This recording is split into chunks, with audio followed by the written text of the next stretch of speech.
Welcome back, my friends, to AA Recovery Interviews. I'm your host, Howard L., and I'm an alcoholic. Sober since January 1st, 1988, one day at a time. I'm grateful you've joined us.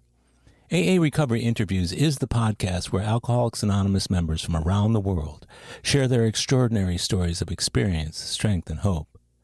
There are over 150 unique interviews in this podcast series that you can listen to on all podcast apps or at aarecoveryinterviews.com. Today I'm pleased to welcome to the show Marci P., whom I've gotten to know first by Zoom and then in live meetings at one of my favorite AA clubs. Her first exposure to Alcoholics Anonymous was at age 12, when she witnessed her father receiving his one-year anniversary chip. But though her father maintained his sobriety for the rest of his life, little was spoken of alcoholism in her home growing up. Like many AA members who were raised in or around the program, Marci's decisions to drink were largely unaffected by her family of origin. By the time she started drinking in high school and increased her alcohol consumption in college, Marci enjoyed the pleasant aspects of drinking, though she often blacked out and was once hospitalized for alcohol poisoning. With few consequences along the way, she embarked on a career chock full of travel and drinking. Married at 26, the issue of her excessive boozing was raised and allayed many times, as her functional alcoholism provided plenty of excuses for continuing to drink. By her early 40s, the fraying fabric of Marci's life was being torn apart by her drinking. Countless vain attempts to stop were fueled by her desire to please others, but her own desire to quit drinking did not occur until after she had lost her job and marriage. Thoroughly beaten by the disease, Marci's desperation turned into a willingness to do whatever she was told to stay sober. For the first time, she became accountable to her sponsor, who methodically worked her through the 12 steps. Combined with studying the Big Book, praying daily, and being of service to her AA fellows, Marci's efforts to embrace AA for herself finally paid off with a sobriety date that hasn't changed since May of 2021. Marci's willingness to share her story has been a gift to me, and I'm pleased to share it with you. It's a story with sufficient similarities to be of value to AA novices and old-timers alike, yet with enough differences to assure even the most skeptical listeners that Alcoholics Anonymous really works for those who do it. So please enjoy the next 60 minutes of AA Recovery Interviews with my friend and AA sister, Marci P. My name is Marci, and I'm an alcoholic. Hi, Marci. Hi, Howard. That's the correct answer. Good. You win a duck. Oh. Awesome. Thanks for being here, and thanks for participating with me on the AA Recovery Interviews podcast. Well, thank you for having me. You and I are sitting in one of our favorite clubs, AA clubs in the city of Houston, and we just came out of a meeting, the room was pretty full today, too. It was. And I've gotten to know you in this meeting over the last 3+ years, though I think we originally met during COVID. We did, yes. So I came to the club in 2020, right before it shut down, trying to stay sober. 2020. 2020. Yeah, it was in, probably February when I showed up here again. Well, I had never been to this location. I finally was able to come to the noon meeting. I had lost my job, had a lot more time on my hands, and it was not going well. Life was not going well. And I came here at noon, have been coming ever since. Yeah, I'm glad to see you on such a regular basis because as you and I were talking before the interview, I go to different meetings in different places, but this particular club I come to maybe 2-3 times a week. Yeah. And what's cool about it is I get to see you in at least one time a week since you first got sober. Oh, and yeah. So your sobriety date? My sobriety date is May 23rd, 2021. May 23rd of 2021. So it took me, it took me a little while to stick around and stay. Well, I'm glad you chose to stay. Me too. Me too. Had you tried AA before that? Absolutely. When was that? So in my 20s, when I had first moved to Houston, just gotten married, I was out drinking and got a DWI. And it scared me into the rooms. That was my first time in an AA meeting for myself. I grew up knowing about AA. My dad was in recovery. Oh, yeah? Yeah, so in East Texas, where I grew up in Marshall, my first AA meeting, I was 12 years old. He was celebrating a 1-year birthday, And I went to his meeting as a kid and watched him get his 1 year chipped and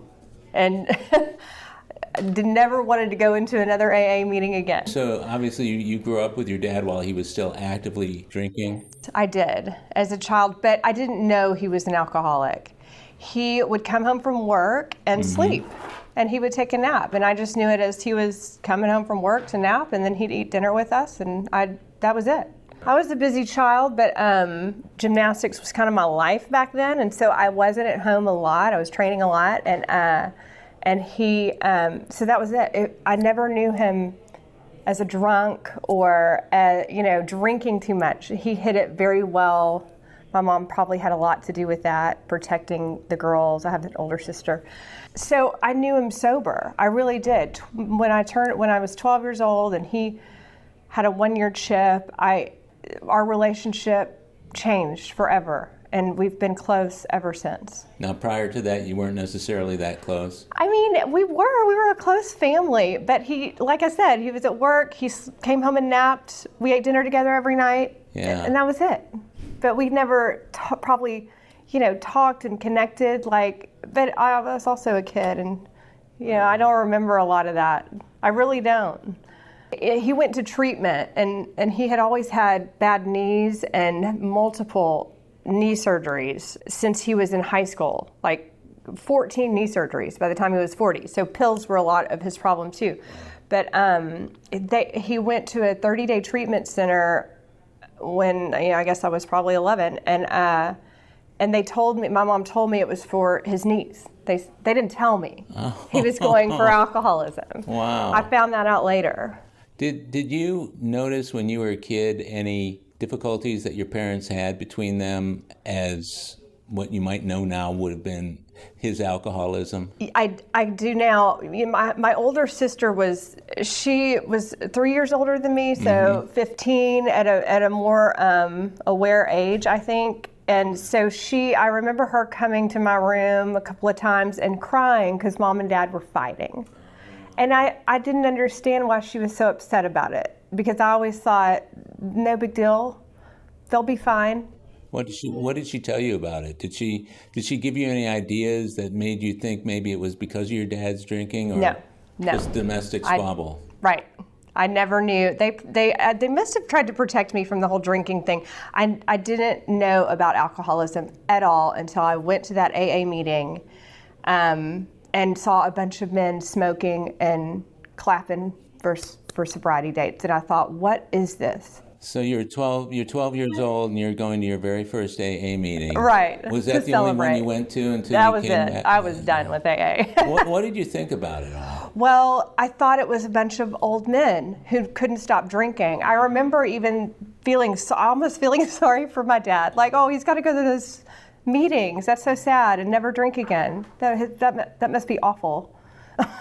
That's what I kind of thought about it. And then he would say, I'm an alcoholic. And I thought, but you don't drink anymore. Why do you call yourself an alcoholic? That's not right. Yeah. And I would argue a little bit about that with him. Why do you tell yourself that? Because that's not true.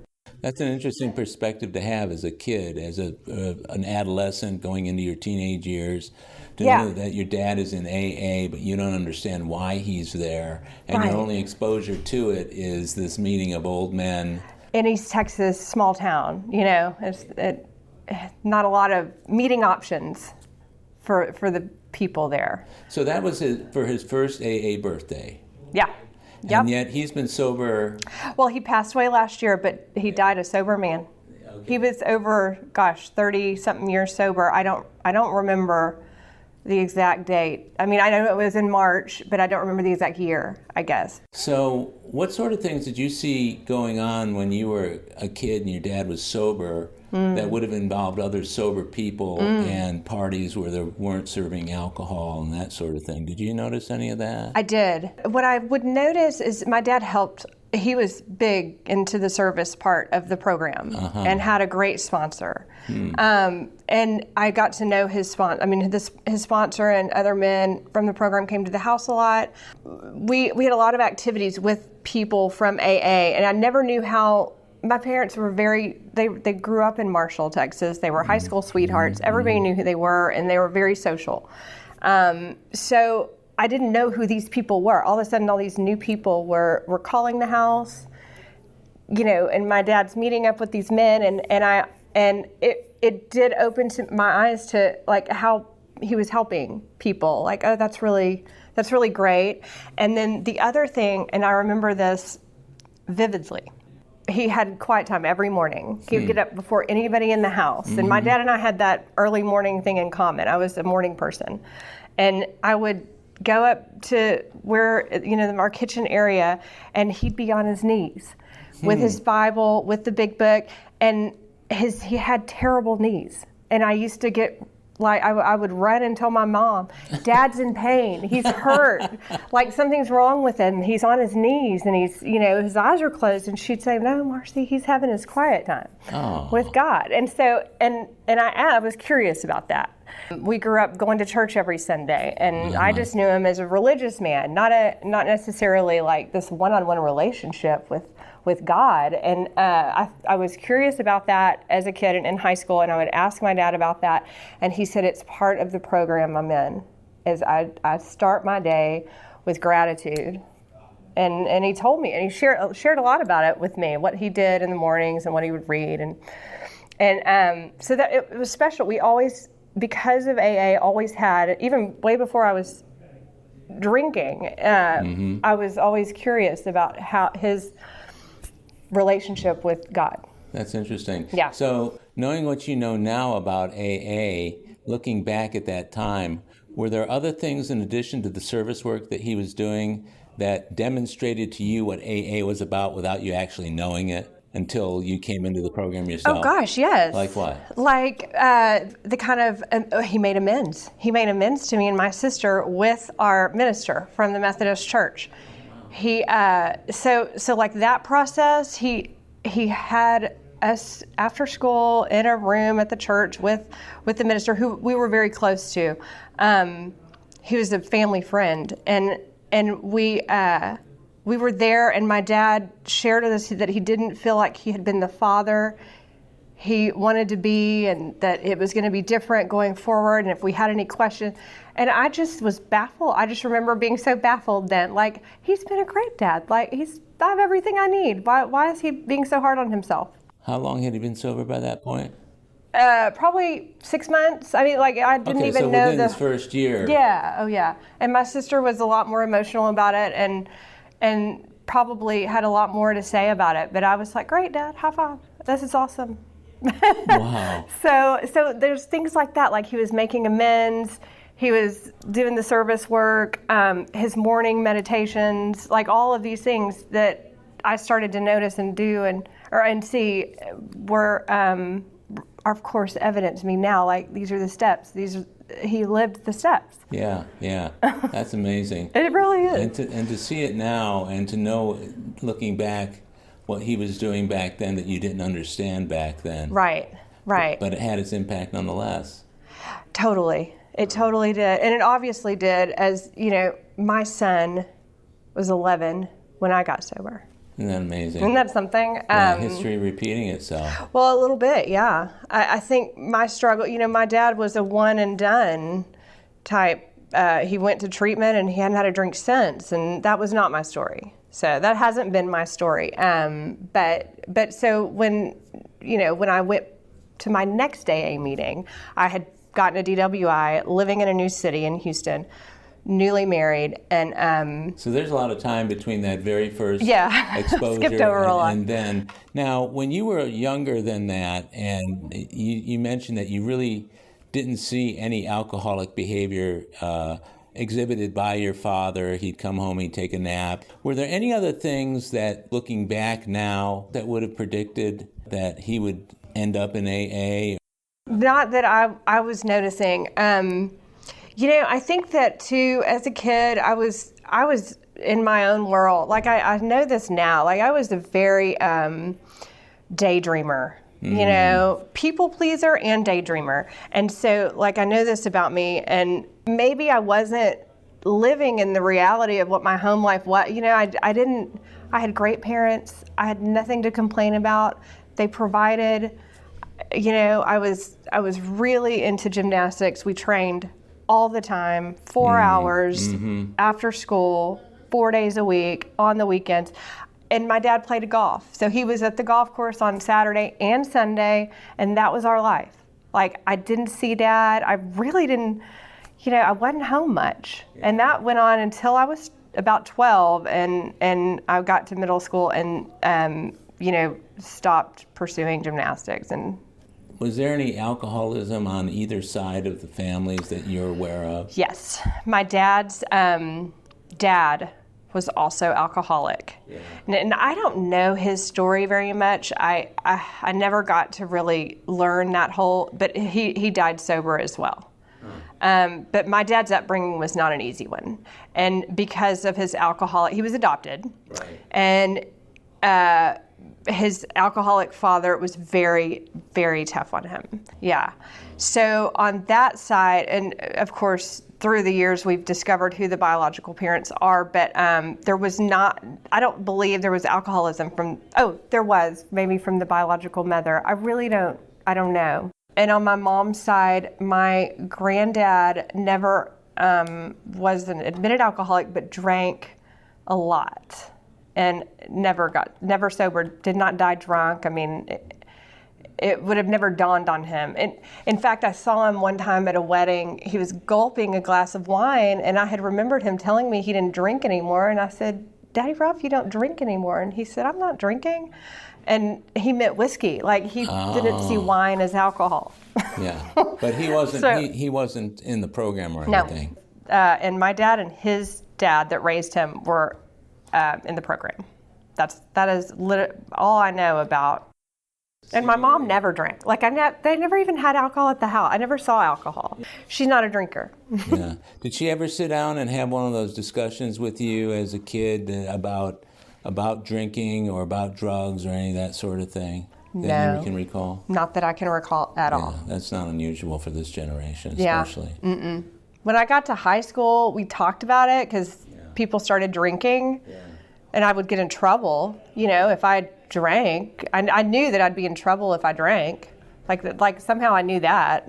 Yeah. That wasn't going to be accepted. But, so I hid I hid everything from my parents. I was a very big people pleaser. I wanted them to be very pleased about my behavior. So when did you take your first drink? I was a freshman in high school. I was at a friend's house, girls' slumber party, and we drank some Purple Passion.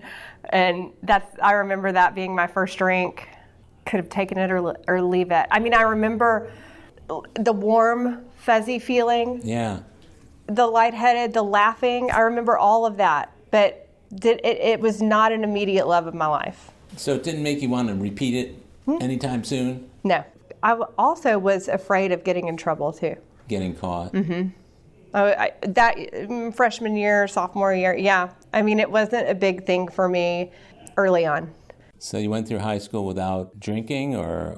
No, I drank. I drank at parties. Weed was around. I probably tried weed, and I did. I didn't care for it. I definitely liked drinking better than weed.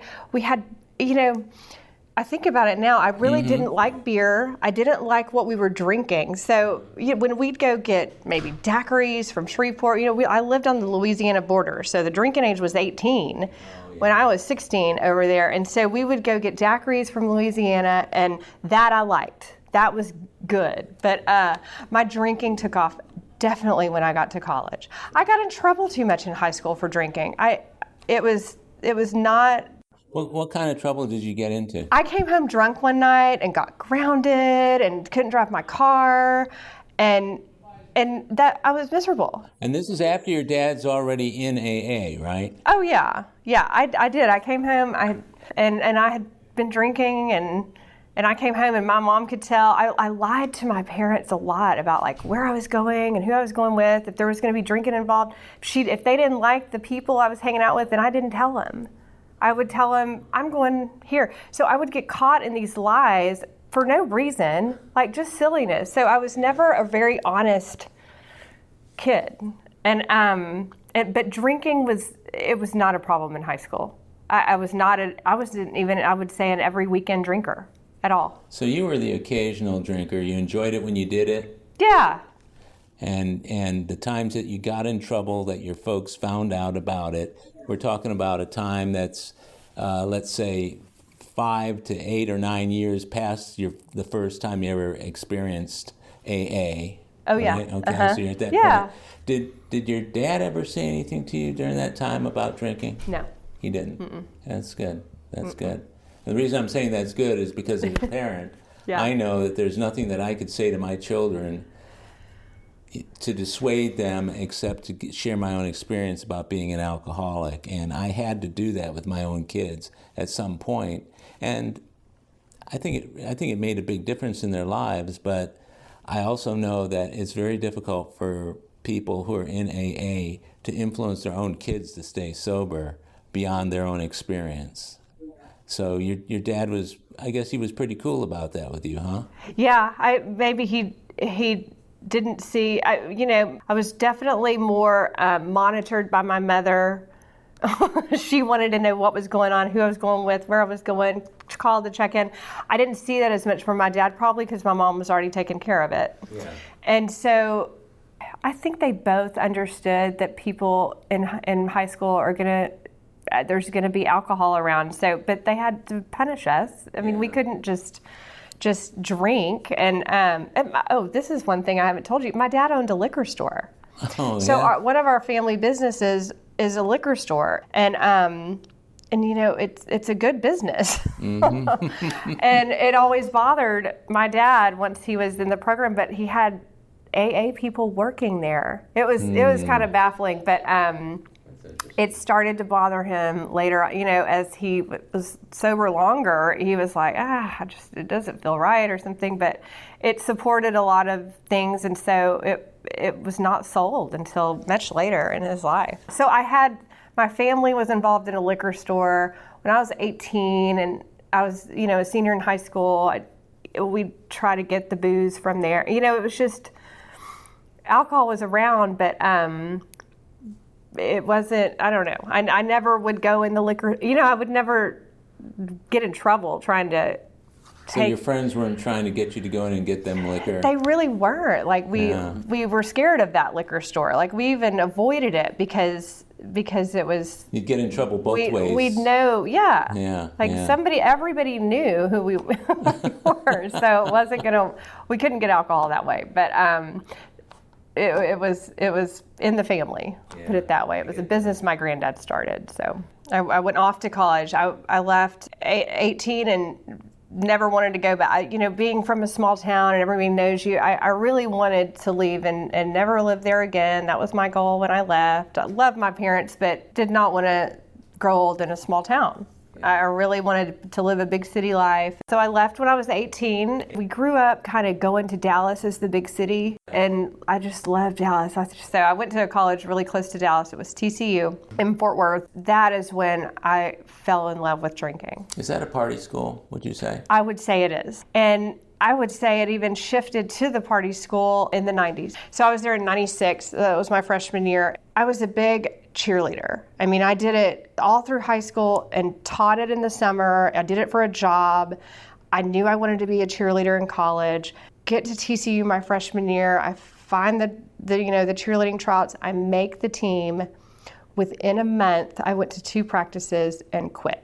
It was the love of my life since I was 12, and I thought I would do it all 4 years in college, and I discovered alcohol and partying was so much more fun than getting up at 8 in the morning to go to cheerleading. So you just decided to give it up? I gave it up. That was the first time my dad said, well, why are you doing that? Is that because you want to drink and hang out, and party more? And I was like, no, that's not it. It's just, I don't want to do it in college. You told him a story, but what you knew deep down was... Totally knew that I did not want to put in the work. It's too hard. When you're hungover, right? Yeah. No, that got in the way. That would have gotten in the way, big time. I chose to pledge a sorority, and I really was meeting all these new fun girls, and we were all in on Thursday, Friday, and Saturday night. I didn't miss a Thursday, Friday, or Saturday night my freshman year. I really... What kind of drinker were you? Were you a blackout drinker, or were Yes. You were? Not always. It wasn't every night. But yes, I would drink until I drank until I couldn't, until the bars closed. And then if we were going somewhere afterwards, I was there. So you had no self-regulation? No. Mm-mm. What did you think about that at the time? During college, during that freshman year, I didn't really think about it as much because I felt like everybody was doing that. Sure. I felt like we were all, drinking like I drank. But I don't know that they were. But when I went home to Marshall for the summer, that summer after the freshman year, and I found myself wanting to drink every day. I was missing drinking because, I was home with my mom and dad and not doing much, and I got a summer job, but I found myself wanting to go get, whiskey to put in my Diet Coke at night while I was home. While you were home. Not drinking with anybody else. And that was like, well, that's probably not normal. So you were pretty habituated to alcohol by that point. Yeah, all through college, drinking was important to me. It was, if it wasn't around, I didn't want to go. So what were the consequences from all that drinking in college? The consequences started in college. So I was hospitalized. Junior year, I was probably 20, 21. I was drinking heavily. I was dating who became my husband. We're out, and I'm passed out, and it's like 8 o'clock, and he's concerned, and he's like, how did she drink so much already?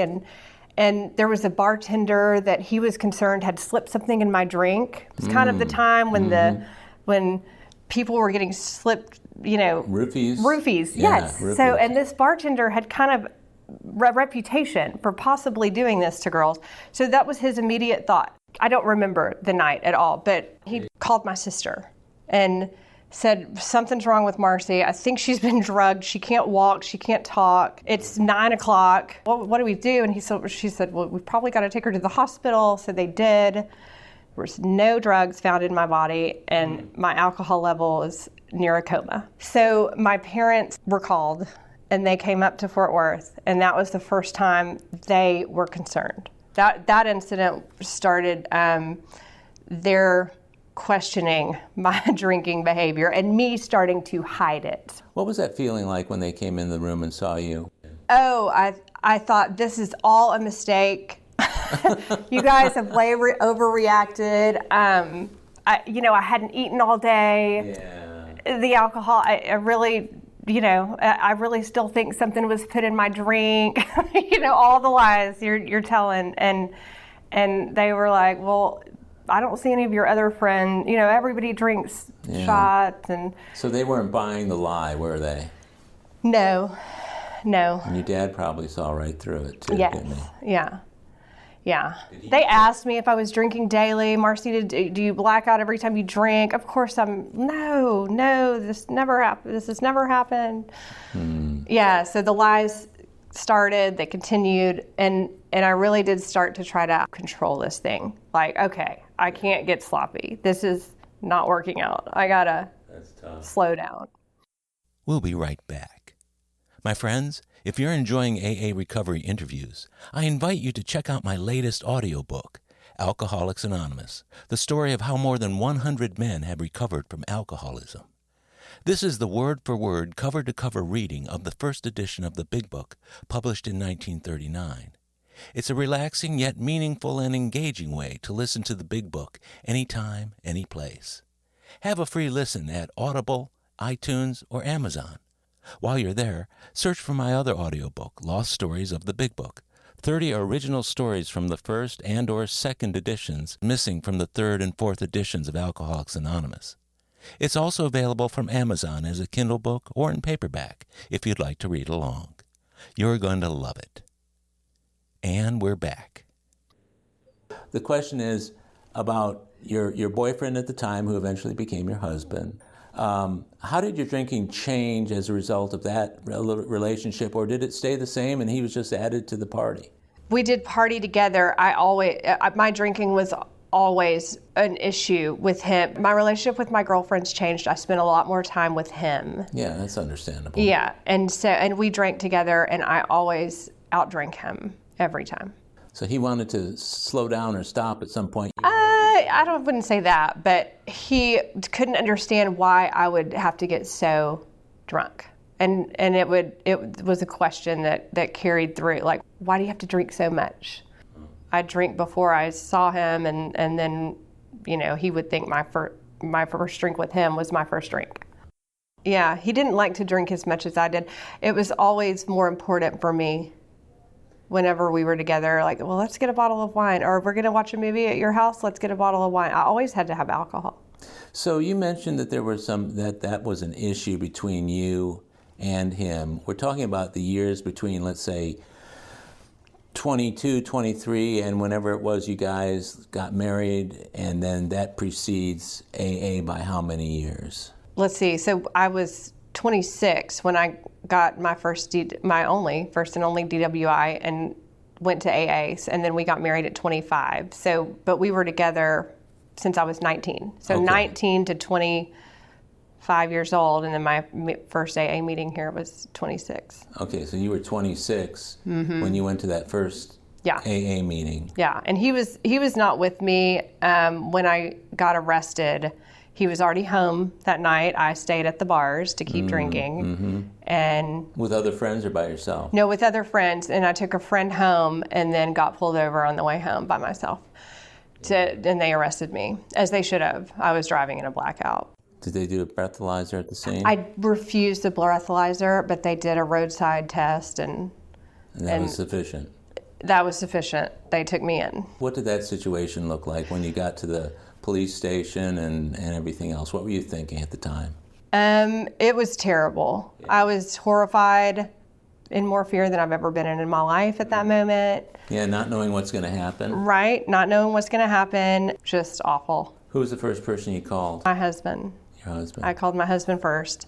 And you guys have been married a year. Not even, probably. Not even a year, and you're getting arrested for DWI. Yeah. When you went to the police station, did they put you in jail for the night? Yes. They take you out to a women's holding facility. Yeah. The transportation from downtown, because they take you downtown as a woman to book you, but then they take you out to this other facility that's not anywhere near downtown. It's a women's holding facility, and then if you're there for 24 hours, then they take you back downtown and to county or something. So I was downtown, and this officer tells me that I can make a call before I go. And I called my husband and told him what was happening. I don't remember how that call went, but I do believe he woke up, and it was like 2 or 3 in the morning, and he's the one that came to get me out the next day. What happened on the way to the women's holding facility, I was in so much fear and in an alcoholic haze and craziness that I was handcuffed in the back seat, and I'm asking the police officer who's telling me, because I didn't recognize anywhere I was going, and I'm asking him, where are you taking me? You said 8 miles. It's been longer. And the officer wouldn't answer me, and so I shimmied and started kicking my way out of the cop car. Kicked the window out? I did, all the way. I didn't know that. Yeah, I did. It's okay. My mom might hear this. So she would not like me just sharing that everywhere. Oh, okay. Well, I didn't realize that. No, it's fine. The thing about that story that gets me is that they had to switch you to another cop car. Because I did kick it all the way out. That freaked the cop who you were in the car with? Yeah. Did he kind of go He pulled all over and wrestled me to the ground. Oh no! You had handcuffs on? It was terrible, and I had handcuffs on, and I was bleeding because I had kicked it out and was trying. After this whole thing, I kept waiting to see myself on the TV show Cops. I was horrible. That really did. That was the beginning of I'm not drinking anymore. That's terrible. And so I barely made it. My legs were cut up, and because kicked the window out in the car. Yes. That's wild. That's how bad I wanted out of there. Well, I can imagine. That's how determined I was. I can imagine if you were doing that, you weren't buckled in, right? I don't think I was. I was not buckled in. I was handcuffed up. So I was trying to shimmy my way out of a moving cop car. It makes sense, though, to the drunk, doesn't it? I mean, yeah. That's how messed up I was. And this is at 26 years old. And they pull over and another officer arrives and they took me to the McCowa holding facility where hours later, my husband came to get me. So you were freaking out in the back seat. I was freaking out. Must have freaked the cop out too. It did. Wild woman in the back seat. Wild woman, and still to this day, it's a haze of what was going on. But I was charged with the DWI, and that was it. And court was awful. You go for almost a year, and you have to do the community service, and they take your license. I mean, all the things. After the probation, it comes off your record, and it got me into my first AA meeting. So you were sentenced, like a lot of people often are after DUIs or DWIs or PIs. You were sentenced to AA to X number of meetings. Did you have to get a paper signed? I believe I did. A paper signed. I had to take some sort of drunk driving course that was 6 weeks long. I had to do a lot of things to check a lot of boxes. But I don't remember having to get an AA paper signed very long or very, very much. Pretty short-term punishment, huh? Yeah. What were you thinking when you were sitting in those AA meetings? Well, I went to the first one. So you remember my first AA meeting when you were 12. When I was 12. And so I find the club and I walk in there and I was almost relieved because I saw girls there my age. I saw, it was just like a mixed crowd. There were tons of people there. Yeah. And I was like, well, oh, wow, okay. And a friend of mine, it was kind of a God thing, a friend of mine that I had been in college with, who I knew, but we didn't hang out a lot, was in the rooms and 2 years sober. Oh, wow. So she pulls me aside, tells me everything's going to be okay. And I was scared sober at that time in my life because I was going to court and I never wanted to go to jail again in Houston, Texas. Like I was scared. And then when I saw her at that first meeting and she was so happy and cute and fun still without alcohol. And I was like, well, she's fun. So I clicked to her and followed her around like a little puppy dog. And she said, well, this isn't the only meeting in town. I want to take you to other meetings if you want to go. And and I met her at various meetings all over town. And she kind of broke the AA ice for me, if you will. And I really, I really appreciate that. And you were still pretty young at this point. Yeah, 26. You're 26 and you're going to your first AA meetings. Mm-hmm. How long did that last? Well, I stayed sober longer than I stayed going to AA. Really? Yeah, I was having really good results not drinking. I got a job, a job I loved. I felt better. I slept better. I looked better. The home life was better. Everything was better. So but meetings I did not love. The woman that was helping me, she was really involved in AA, and I just didn't ever find myself really involved or working the steps. What was your relationship with your dad like? Oh, exciting. It got exciting. It got exciting while you were in the program, he's in the program. Yes. The two of you could speak the same language. Yes. What was that like? Well, I think for him it was probably like working with a sponsee or something. It's pretty hopeful, isn't it? Yes. Like the energy behind it was very hopeful, exciting, I think there was relief. But he wanted for you what he had, but you didn't want from him what you had. Well, yeah, he wanted for me what he had, but I didn't want how he got it. I really didn't understand why I had to do AA when I was doing just fine, not drinking. So you did just fine. You did just fine for a while. Not going to AA. Yeah. How long did you stay sober that time? I don't remember, but it was at least until the court dates were over. and I had this new job. So it was probably about a year, and I started drinking again. And did not have the consequences like before right away. So it was working out. Yeah, so you became a functional alcoholic. Right, then. right. Yeah, what was that like? Not as much fun, but I definitely wanted to be drinking again. We were in the time in our life where a lot of our friends were getting married, so we were going to fun places, and I wanted to be drinking at every place I went. And even work required me to travel all the time to really fun places and nice dinners, and I wanted to drink at those places. So you could drink on the company dime? Right. Mm-hmm. And you were traveling, so you could drink in airplanes, hotels. Yes. Wow, that's an ideal setup for an alcoholic, isn't Oof, it was. Did it ever get out of hand? Oh, yeah. In what ways? Unable to go to work the next day because I'm so hungover. So missing work.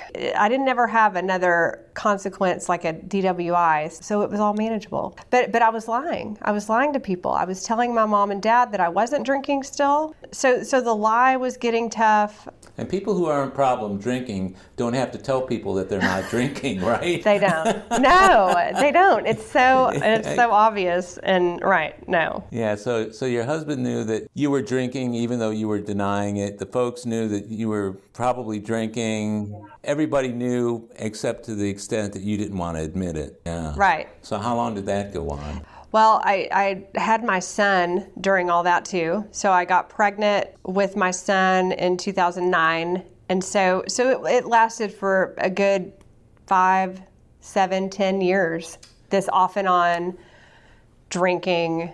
Did you stop drinking while you were pregnant? Mostly. I was very sick when I was pregnant. But I did have wine. What I would tell myself is that's okay. People used to drink when they were pregnant, before they knew that it was bad. And so that was the lie I would tell myself.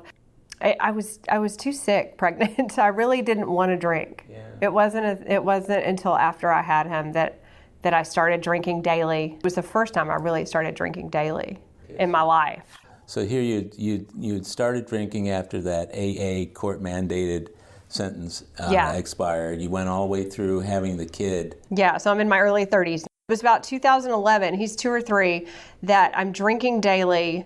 I'm back to work. I only took, 2 months off when I had my son. So I'm back in this cycle of drinking again, and it started to become daily, every night. So I'd put my son to bed, and I just counting down the minutes to have my wine, and I drank until I passed out every night. What was your husband saying about it at the time? You drink too much. Why do you have to drink every night? This is a problem. You should stop. Did the child care default to him? No, we had a full-time nanny. We were both in very high-demand jobs, and she didn't live with us, but I would get home from work, and then my nanny would leave, and I would, have my wine and take care of our son, and he went to bed at 8 o'clock. Yeah. So I had a whole few more hours to drink, and my husband couldn't understand why I was having to drink every night. And most of those nights get drunk. He and my parents, because they knew by this time I was drinking again, encouraged me to go back to AA. And I did go back to AA again in my 30s. In your 30s? Mm-hmm. So was that at the end of people's urging you to do so, or did you make that decision for yourself? No, I went because of people urging me to do so. Okay, so everybody wants you to go to AA but you. Yes, but me. But you. So how long did you go back? About 6 months. 6 months. And what was that like? Well, I got a sponsor. She was wonderful. Now, this was at the same club that you came in at? No, I found another meeting. We had moved to this neighborhood. I found the Thursday night meeting. I walked into there one Thursday night to make everybody happy at home. Yeah, and that's a good meeting. It's a great meeting. Yeah. And I called a lady. She gave me her card. I called her the next day because I had pretty sure I'd left the meeting that night and drank, and she told me to call her, so I did, and I asked her to sponsor me. And I think I was torn. I think I wanted to be sober at that point. I really did, and I really fell in love with this woman, and she was willing to help me, everything she was saying made sense. I knew, like, it was like everything started clicking this time. Like, Were you willing to do the work? I was not willing to be honest with her or do the work. Yeah, that makes it tough, doesn't it? It makes it very unsuccessful. Unsuccessful. I got the same result I'd been getting. In 6 months? I was sober for about 3 of those 6 months. That's it. That's it. Wow. Yeah. Did she call you to task on that? Did she know that you were? Yes. Yeah. Yeah.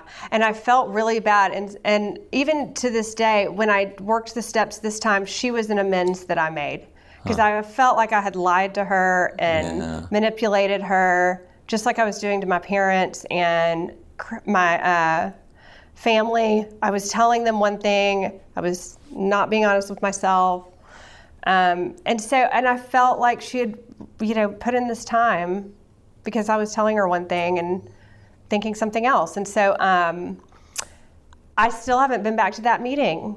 Yeah. And here I am, over 3 years sober. And it's I know, a lot of people that go there, but it's still a good meeting. Still a great meeting. And I called her and made an amends, and couldn't have gone better. She knew. Is there a reason why you don't want to go back to that group? No. You just haven't. You just haven't. I just haven't. It's 8:00 at night, and I'm usually doing other things on a Thursday night. I get that. Yeah. I get that. Yeah. So where are we at time frame wise? So here? that's my mid-30s. Mid-30s. We're talking about the 2010s. Yes. Yeah. Yeah. My son's pretty little still. They hit 4 or 5. Okay. So I did the AA thing again, just for that brief time. Had you convinced yourself by that time that AA wasn't for you, yes, and that you had your own ways of wanting to do things? Yeah. Well, I had convinced myself that that with the job I had, that I was not going to be able to do AA. What the people in AA were telling me to do. Because you were so busy? I was so busy. I was traveling all over, the country. And drinking was just all part of the scenery and the environment. I couldn't go to meetings. I was like, I can't go to meetings. Wow. So I'm never here. And I wasn't. I really wasn't. But there were meetings all over the place. Yeah. I could have gone to meetings. Well, so take us from that point up to the point when the bottom fell out and you got into AA. Everything fell apart, Howard. When I had gotten into AA again in my 30s and messed up that relationship with the sponsor who I really respected. Oh, yeah. I didn't want to go back to AA. I wanted to drink. I wanted the consequences to go away, but they didn't. They got worse. I ended up losing everything. So I lost the job that I loved. I lost the marriage that, was the love of my life since I was 19. My son, my family for the first time split apart because of my drinking. In 2018, that was a year where everything changed in my home life. My husband was told at one of the treatment centers I went to that drinking had been such a big part of our life that it was going to have to be removed from the house. And not that I want to tell his story, but he heard that and has not had a drink since. And he wanted that for me. Like when I was in that treatment center in 2018, we decided our family's going to stay together. We're going to be sober. This is a sober home. We're going to raise our son in a sober environment. When you come home, that's it. No more drinking. And I went home and drank. And he has never drank since. And so the relationship ended shortly after. But he's not in AA, is he? No. Okay. No. Al-Anon. Did Al-Anon for a while. Yeah. And would probably go back. Yeah. I love that program. Yeah. Love that program. And it may have been one of those things that kind of led up to the divorce, too. Because Al-Anon does give people a different perspective on their lives. Oh, yeah. Boundaries and detach with love. He worked that program and detached with love and gave boundaries and was very, stern with this is not a drinking home. So when I would drink, he asked me to leave. So anytime a relapse or a drink was happening, he knew every time. So where did you go when you left? a hotel. A hotel. It was a very sad existence for a while. That's where my alcoholism took me. I was not working. I was unemployable.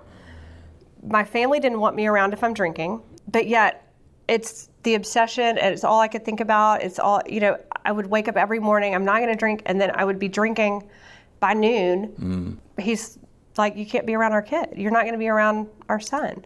So I would go to a hotel and,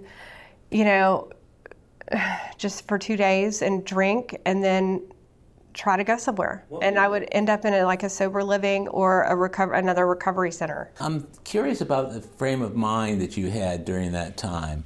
Were you going to the halfway houses or treatment to change the consequences, or were you going because you really wanted to get sober? I really wanted to get sober. You felt that way deep down? Yes. Yeah.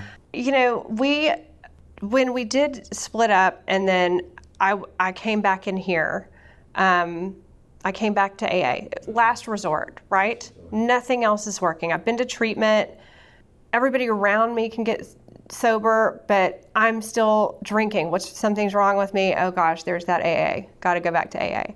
So I come back here, and this was a meeting and a group of people that told me to come back. Like, come back if you drink. So I did that, and it saved me.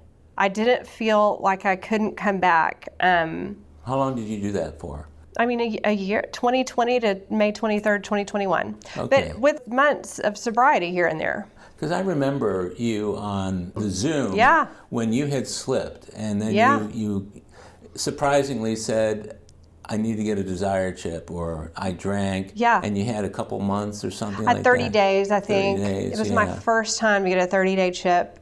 And how many times did you get 30-day chip during that time? At least 3. 3 times? Yeah, but I even got a 90-day chip twice. Yeah, I remember that too. It talks about the insanity. I'd never felt insane until I looked back and realized how insane I was.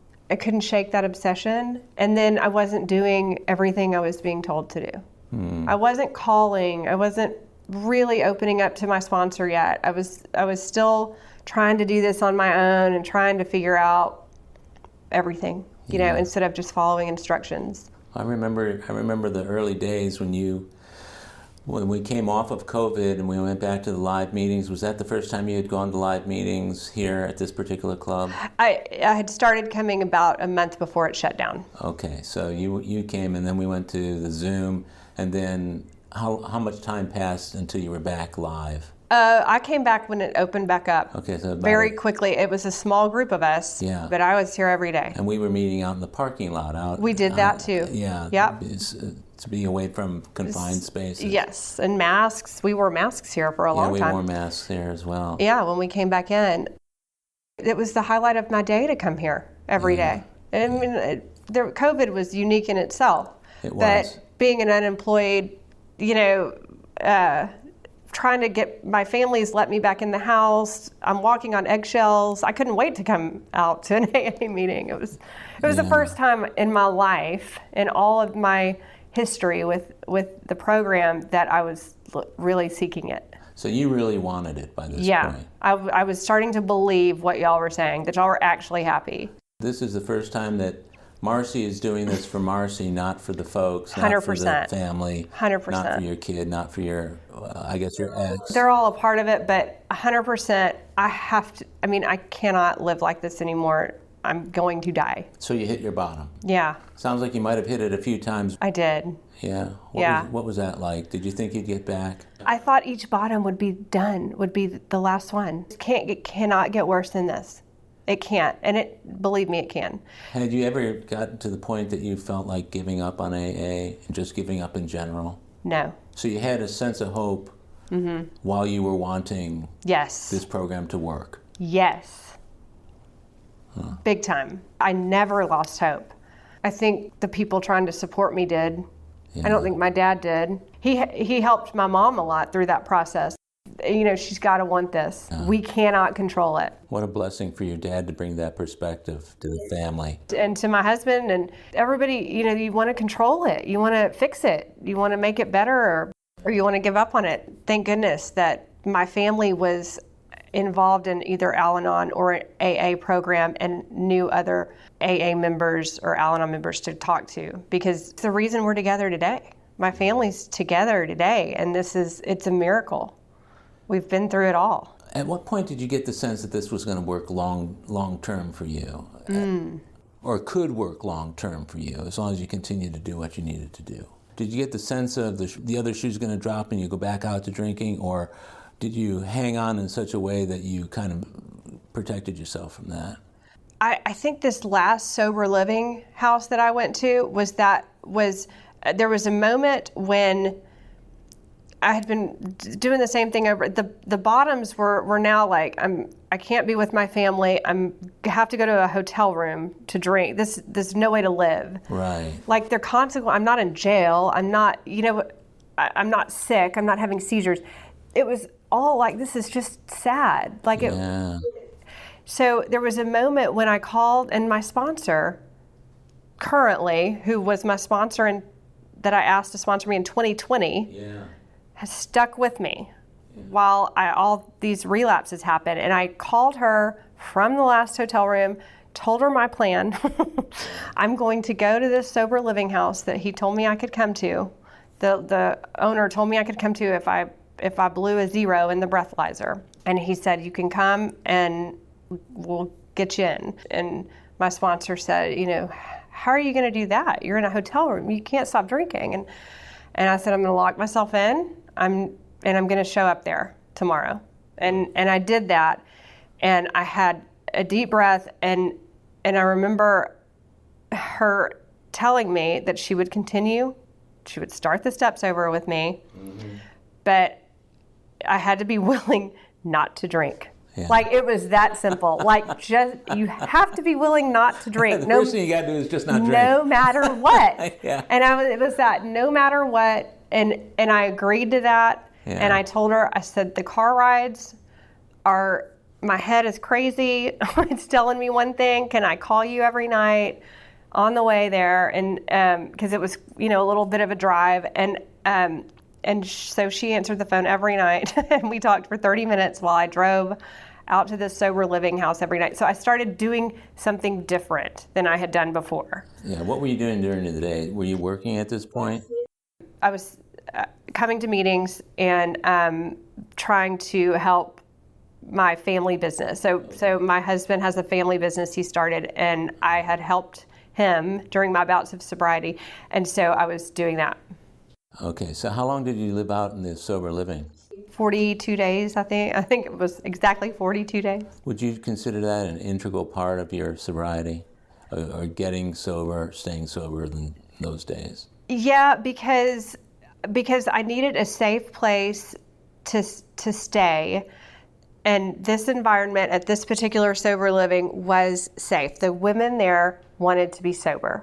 That was the first time I'd experienced that. It was smaller, there were not a lot of people there, and the women were serious. And so that was helpful. But then I also had the time in my day to meet with my sponsor. We met once or twice a week, worked the steps. We started doing other things like listening to Joe and Charlie tape with the steps. And that was how we worked the steps. And we, within 42 days, I'm making amends to my husband, my son, with my therapist. I was also seeing a therapist.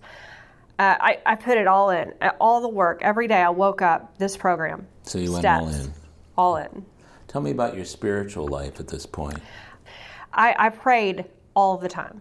My spiritual life is very different today. I just feel like there's been so much shift. I was praying with such intent to be sober.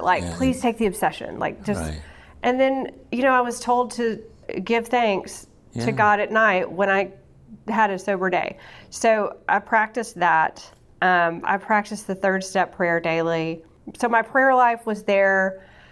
Was it as meaningful as it is now? No. But because it was stressed. I was just I can imagine. Stressed out and trying to fix everything, but knowing, and my therapist too helped me. I mean, there was a time when I really believed that God could fix the drinking problem, but I didn't know if God could fix the home life, because there was a lot of trust broken. Oh, yeah. And damage done. And my therapist was like, well, don't you believe that God in a power bigger than yourself? I mean, if he can fix that. That sounds like a part of a spiritual awakening to me. It was. My spiritual awakening was gradual. This program, the steps, my spiritual life, I'm a different person. Yeah. I can validate that and verify that because I was in the very rooms that you were getting sober and staying sober here at this particular club. And I happen to know your sponsor. Yes. Right? Yeah. And She's great. and seeing the quality of her sobriety. Oh, yeah. As part of a reflection on you, I think is very cool, because you see somebody sponsoring somebody and they start to change. The sponsor starts to change. Oh, yeah. And what I noticed about it was that it seemed like her program was becoming more vital as a by sponsoring you. We are talking about the same person. Yes, absolutely. Yeah. I sit behind her every day in a meeting. Well, I mean, I think she's the first person in my life that I've really been 100% honest with. Yeah. Besides my husband, you know, like it opened me. I was like, it broke something inside of me, and it was like freedom. Yeah. There's another member in here that he and I talk about the freedom. Yeah. The freedom that we find is, I don't take it for granted one single day, Howard. I talk a lot about gratitude when I share. I wouldn't be here. Like, I wouldn't have any of the things that I have today without Alcoholics Anonymous, the 12 steps, and the people in the room. The support has been... Well, and the support is there because you're part of it. When you come into AA, to get the support, you have to be supportable, which means, so that people can approach you without feeling repulsed or repelled. Or we happen to know when somebody is struggling and when they're not, and when to say something and when to not. It's not always perfect. Sometimes we say something when we shouldn't, or don't say when we should. But I've seen the change in you. I've seen the change in her. Cool. And I can notice it, and maybe you have to some extent, but I've definitely seen it in her. I've seen the effect in her of sponsoring you. Now the next question is, you're working the steps. Mm-hmm. You got through all 12 steps. Mm-hmm. You made your amends. Mm-hmm. You were able to come back home at a certain point. Yes. Now, did you say you guys had gotten divorced? Mm-hmm. So you went through all the paperwork and stuff. So you got back together, undivorced. How does that process work? We're together and plan to make it official this year. Good for you. Yeah. God, what a blessing. What a blessing. And our son is, he was at the age where he saw a lot. He's 11, right, when I sober up. And so I don't know how that's affected him yet. We don't know yet. And I don't have to know, because one day at a time. Well, people in these rooms have never been able to figure out what keeps somebody from drinking or makes them want to drink, Yeah, so I don't know about him yet, but I do know that the three of us, our family unit, is the closest we've ever been. That's great. The most respectful we've ever been to each other. It's just we bring these steps and principles into our home life, and my sponsor is a big part of that. So she does that too with her family. I think we seek out people that we want what they have, and I really always listen to her share. When she talks, I listen. The way she puts her family and kids and husband and talks about them and speaks to them and engages with them is how I want to be. So at what point were you ready to start sponsoring other people?